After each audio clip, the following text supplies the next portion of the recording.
Iran, Israel आणि America यांच्यामध्ये जे युद्ध चालू आहे याचा परिणाम मागील 10 दिवसापासून अनेक देशावर होत आहे. तसंच आता भारतावरही होताना दिसून येते. मागील 2 दिवसापासून गॅसची तुटवडा जसा जाणवत आहे तसाच आता पीओसी पाईपाचाही दरात मोठ्या प्रमाणात वाढ झाली आहे. यामुळे शेतकऱ्यांना मोठ्या प्रमाणात आर्थिक नुकसानाचा फटका बसण्याची शक्यता आहे. सध्याची जर परिस्थिती बघितली पीओसी पाईपाची शेतकऱ्यांना अत्यंत गरज आहे.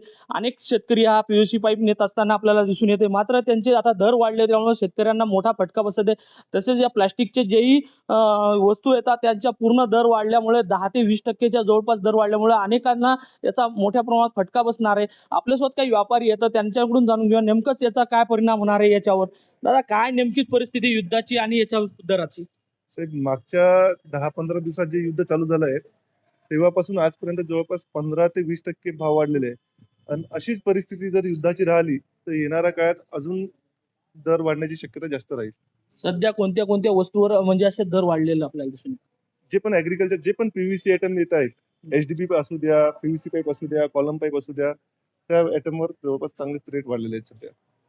येणाऱ्या काळात जर युद्ध जर थांबलं नाही आणि याचा परिणाम अजून वाढण्याची शक्यता तुम्हाला असं वाटतं? 100% वाढणार आहे आणि मालाचा तुटवडा पण राहील येणाऱ्या काळात.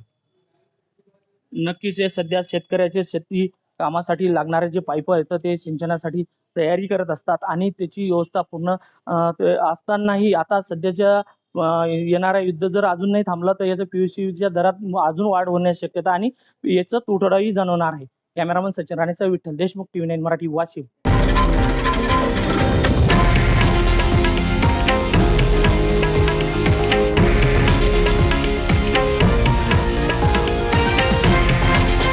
हे आहे देशातील नंबर 1 न्यूज नेटवर्क आणि आपण पाहत आहात TV9 मराठी, एकमेव.